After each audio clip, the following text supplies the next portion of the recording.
Shreyas Iyer actually में उस मौके पर आया था खेलने के लिए जहां पर अगर टीम इंडिया का एक आध विकेट और तेजी से गिर जाता तो फिर आप ये समझ के चलो कि मैच ना आज का फंस सकता था। लेकिन श्रेयस अय्यर ने मतलब 100 रन के ऊपर जब दूसरा विकेट गिरा था शुभमन गिल का, तब श्रेयस अय्यर खेलने आया था। वहां से विराट कोहली और श्रेयस अय्यर ने 114 रनों की पार्टनरशिप करी, जो कि एक बहुत शानदार पेस से करी गई पार्टनरशिप थी। एंड मुझे ऐसा लगता है कि इस पार्टनरशिप ने कहीं ना कहीं पाकिस्तान के जो बचे कुछ हौसले थे उन हौसलों को भी पूरी तरीके से तोड़ दिया था। एंड इस चीज़ के लिए जितना क्रेडिट विराट कोहली को जाता है, मेरे हिसाब से उतना ही क्रेडिट श्रेयस अय्यर को भी जाना चाहिए, क्योंकि श्रेयस अय्यर ने वाकई में वो मेटल दिखाया है जो कि एक खिलाड़ी के तौर पर अय्यर में होना चाहिए। और देखो, अय्यर के साथ में सबसे बड़ी बात यह है कि 2 खिलाड़ी थे जिनको टीम से बाहर किया गया था डिसिप्लिनरी ग्राउंड्स पर, और वो थे श्रेयस अय्यर एंड ईशान किशन। इन दोनों को सेंट्रल कॉन्ट्रैक्ट से तक बाहर निकाल दिया गया था, ये बोल के कि भाई तुम लोग जो हो डोमेस्टिक क्रिकेट का हिस्सा नहीं बन रहे हो और सही तरीके से खेल नहीं रहे हो। बट एक होता है ना एटीट्यूड कि नहीं यार, मुझे टीम के लिए खेलना है, मुझे टीम के लिए अच्छा खेलना है। और जब आपके अंदर ये वाला एटीट्यूड होता है कि नहीं यार अच्छा खेलना ही है, तो फिर आप साम दाम दंड भेद आप सब कुछ लगाते हो। और श्रेयस अय्यर ने वही चीज़ करी थी। वहीं ईशान किशन की बात करें तो बंदा गायब हो गया। वो वहां पर जाकर बड़ौदा के किसी स्टेडियम में कुणाल पांड्या और हार्दिक पांड्या के साथ में आईपीएल की तैयारी कर रहा था। श्रेयस अय्यर ने T20 खेला, टेस्ट खेला, रणजी खेला, उसने सब खेला। और क्या होता है, डोमेस्टिक क्रिकेट क्यों इंपॉर्टेंट हो जाता है आपके गेम को सुधारने के लिए, ये हमको यहां पर दिखाई देता है। डोमेस्टिक क्रिकेट में आपको बॉलें खेलनी ही पड़ेंगी। श्रेयस अय्यर ने वहां पर जाकर जिस तरीके से गेम खेला, उसने कहीं ना कहीं श्रेयस के गेम को सुधारने में काफी बड़ा योगदान दिया है। और यही कारण है कि ईशान किशन जहां आज की तारीख में गुम हो चुका है, वहीं पर श्रेयस अय्यर अभी भी हम लोगों के बीच में मौजूद है।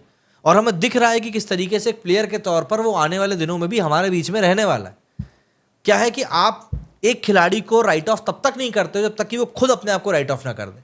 और श्रेयस अय्यर ने बिल्कुल यहां पर हाथ उठाकर बोल दिया कि भाई आप मुझको कहीं से कहीं तक भी राइट ऑफ नहीं कर सकते। एज सिंपल एज दैट, और कुछ भी नहीं।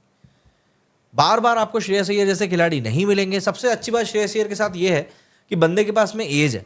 अभी कुछ समय पहले की बात है कि इस बंदे की टीम में जगह बन भी नहीं पा रही थी, और आप आज की तारीख में देख लो, बंदा एक मेन कंटेंडर के तौर पर खेल रहा है। केएल राहुल जैसे खिलाड़ी को श्रेयस अय्यर के नीचे खेलना पड़ रहा है, आप उसी से अंदाजा लगा लीजिए। एंड श्रेयस अय्यर ने आज जो पारी खेली, हम जरा उस पारी के बारे में बात करेंगे। बहुत शानदार इनिंग खेली थी बंदे ने। 67 बॉल में बंदे ने 56 रन बनाए। स्ट्राइक रेट 83 का था। कई लोग बोल सकते हैं कि आज के क्रिकेट के हिसाब से स्लो था, बट ट्रस्ट मी, जिस तरीके से स्ट्राइक रोटेट करी विराट कोहली और श्रेयस अय्यर ने, उस स्ट्राइक रोटेशन ने पाकिस्तान के बॉलर्स को कभी गेम के ऊपर ग्रिप करने का मौका ही नहीं दिया। यही कारण है कि इन दी एंड टीम इंडिया जब जीत के करीब पहुंची ना, तब पाकिस्तान ना छटपटा रही थी कि यार अब तो कुछ है बचा ही नहीं। उनकी बॉडी लैंग्वेज बिल्कुल गिर चुकी थी, समझ में उनको आ नहीं रहा था क्या करना है, और फिर चीज़ें वहीं से इनकी पूरी तरीके से ख़राब होना शुरू हो गई। यही होता है जब आप ज़रूरत से ज़्यादा अपनी टीम के लिए, मतलब सामने वाले बैट्समैन के जब आप डोमिनेट ज़रूरत से ज़्यादा समय तक नहीं करते और उनको खेलने देते हो ना, तब ये होता है। मतलब इन दोनों ने एक्चुअली में, विराट कोहली ने और श्रेयस अय्यर ने एक्चुअली में, पाकिस्तान को पता भी नहीं चला कि कब उनके हाथ से मैच निकल गया और ये लोग उस तरीके से खेलते गए। देखिए, होती है चीज़ें यार, जब धीरे धीरे आप चीज़ें करना शुरू करते हो तब आपके लिए फेवर होता है, चीज़ें आपके फेवर में आना शुरू होती हैं, बट आपको उस चीज़ के लिए टाइम देना पड़ेगा। आपको समझना पड़ेगा कि भाई चीज़ें किस तरीके से काम करेंगी। लेकिन बस बात वही ना कि हम यहाँ पर पाकिस्तान के बारे में बात कर रहे हैं, वो पाकिस्तान जो कि मुझे नहीं लगता कि क्या कभी भी खुद के लिए कोई स्टैंड ले भी पाएगा कि नहीं ले पाएगा, क्योंकि ये देश ही ऐसा है कि भाई ये लोग कभी कोई डिसीजन सही टाइम पर नहीं ले पाते। ये लोग हमेशा ही देर से डिसीजन लेते हैं। और वैसे भी देखो, टीम इंडिया की ये धमाकेदार जीत है। जब जीत धमाकेदार होती है तो हर जगह पर आपके बारे में बातें होने लगती हैं। श्रेयस अय्यर ने विनिंग कॉज में यहाँ पर एक बहुत बड़ा चीज़ किया है, और जब आप विनिंग कॉज में ये काम करते हो तब ऑब्वियस बात चीज़ें भाई आपके हक में आती ही आती हैं, और यही चीज़ यहाँ पर इनके साथ में भी हुई है। पर समय के साथ में मैं समझता हूँ कि चीज़ें और भी अच्छी हो सकती हैं श्रेयस अय्यर के लिए, अगर ये बंदा अभी जिस लाइन पर चल रहा है इसी लाइन पर टिका रहे। क्योंकि अगर यहाँ से लाइन को आपने बदला तो फिर मुझे लगता है कि आगे चल के थोड़ी दिक्कत हो सकती है, वरना तो चीज़ें भाई श्रेयस अय्यर के लिए सेट है। बंदा अच्छे फॉर्म में है, अच्छे इंटेंट के साथ में खेल रहा है, और सबसे बड़ी चीज़ जिस तरीके से खेल रहा है वो तरीका बहुत शानदार है, और इसीलिए लोगों को ये चीज़ पसंद भी आ रही है, जितना कि मुझे समझ में आ रहा है। मैं बस इतना कहना चाहूँगा। चलिए कुछ कमेंट्स करिए आप लोग, थोड़े कमेंट लेते हैं और फिर उसके बाद आगे बढ़ते हैं। हाँ जी, कुछ कमेंट्स लेते हैं। गिल का भी बोलो, तो भाई गिल ने तो खेला ना यार अच्छा, उस बंदे ने तो बढ़िया खेला। देखो गिल अगर आज अबरार की उस बॉल के ऊपर फंसा नहीं होता ना, अबरार ने बहुत शानदार बॉल डाली थी बाय द वे, है ना, बहुत अच्छी बॉल थी वो। जिस तरीके से उसने वो, एक तरीके से अश्विन की जो बॉल डलती थी ना, ये मिडिल फिंगर से जो स्पिन कराता था, वो कुछ उस तरह की बॉल थी। और वो बॉल देखकर ना मतलब एक पल को तो लगा था कि भाई ये बंदे ने क्या ही बॉल फेंक दी है। तो ऐसी बॉल देखकर तो भाई कोई भी बैट्समैन मतलब थोड़ा सा तो घबरा ही जाता है। लेकिन जिस तरीके से बंदे ने खेला है ना आज, अच्छा ही खेला था।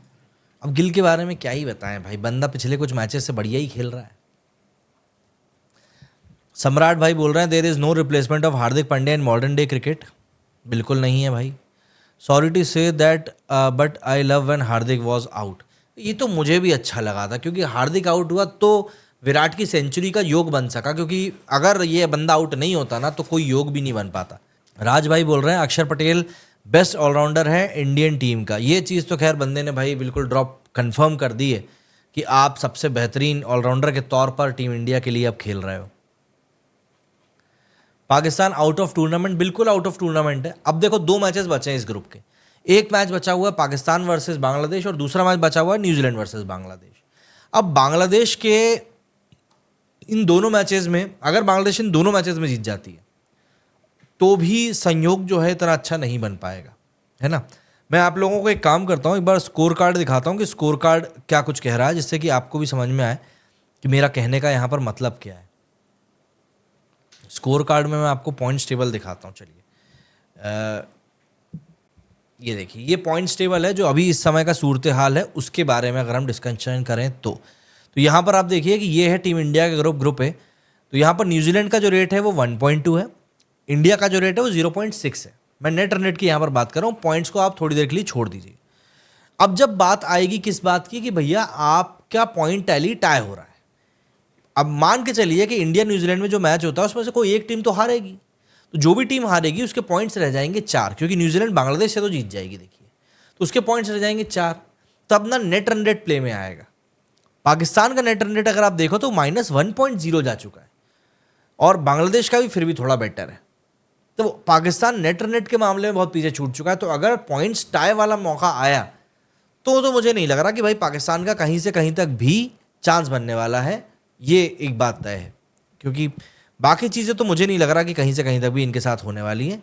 मुझे जितना समझ में आता है, जितना मेरे अल्प ज्ञान में मुझे चीज़ पता है, वो मैं आपको यहाँ पर बता रहा हूँ। शाहीन जानबूझ के वाइड बॉल कर रहा था ताकि कोहली का सेंचुरी मिस हो जाए। ये तो खैर इन लोगों ने टुच्चा ही दी है। चलिए इसी बारे में अब ज़रा बात करते हैं कि इन लोगों ने कैसे क्या किया है।